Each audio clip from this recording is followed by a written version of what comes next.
Madame la présidente, chers collègues, c'est une véritable ode à l'éducation obligatoire et forcée qui est décrite dans ce texte. Cela me fait penser aux figures légendaires et socialistes de la Troisième République qui voulaient éduquer et élever les peuples que nous avions colonisés à l'époque.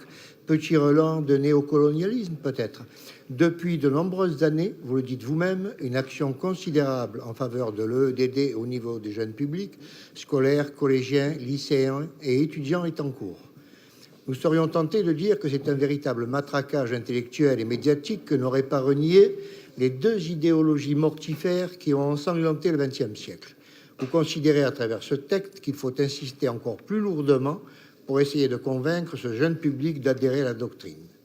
Une question se pose, soit la doxa n'est pas assez bien expliquée auprès de la totalité du public, soit les personnes visées se méfient du gavage idéologique et sont réfractaires à vos incantations.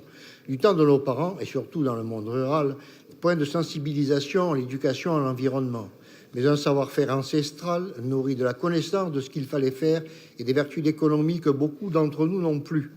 Nous sommes dans une société marchande où tout s'achète et se vend sans prendre en compte ni le lieu où est produit le bien, ni comment il est produit.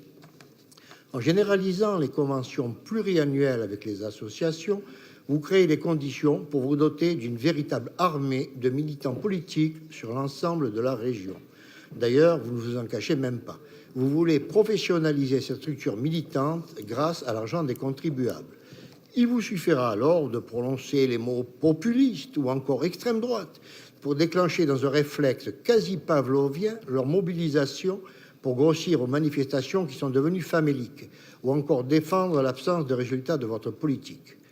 Plutôt que de saupoudrer l'aide régionale à une multitude d'associations diverses et variées, l'efficacité demande de fédérer tout ce maillage régional en quelques organismes bien structurés, bien formés et compétents qui n'auraient qu'un seul objectif, celui de s'occuper du bien commun.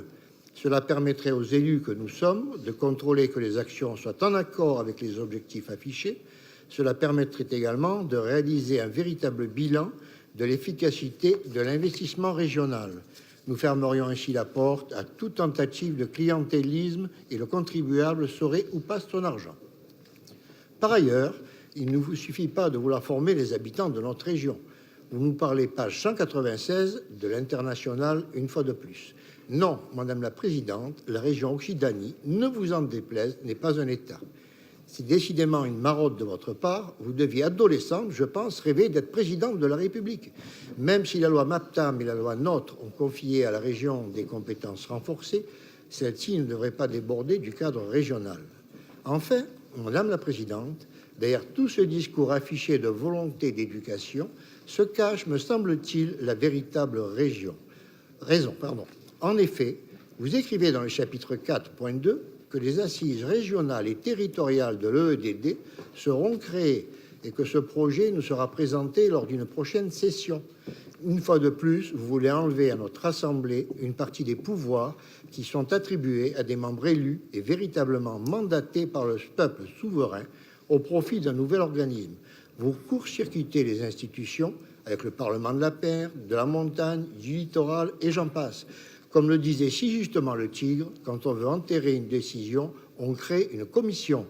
Ainsi que nous vous l'avons dit maintes fois, vous essayez de cacher votre absence de politique au sens noble et son corollaire, le manque de résultats dans tous les domaines par une communication débridée, démesurée et dispendieuse. Comme les politiciens modernes, Madame la Présidente, votre communication remplace l'action sans toutefois, j'en termine, régler les problèmes. Elle emploie pourtant de très nombreuses ressources. Et ce comportement, Madame la Présidente, n'est pas écologique du tout. J'en termine. Vous comprendrez donc que c'est parce que nous sommes très attachés à l'écologie et au développement durable que nous ne voterons pas ce texte. Je vous en remercie.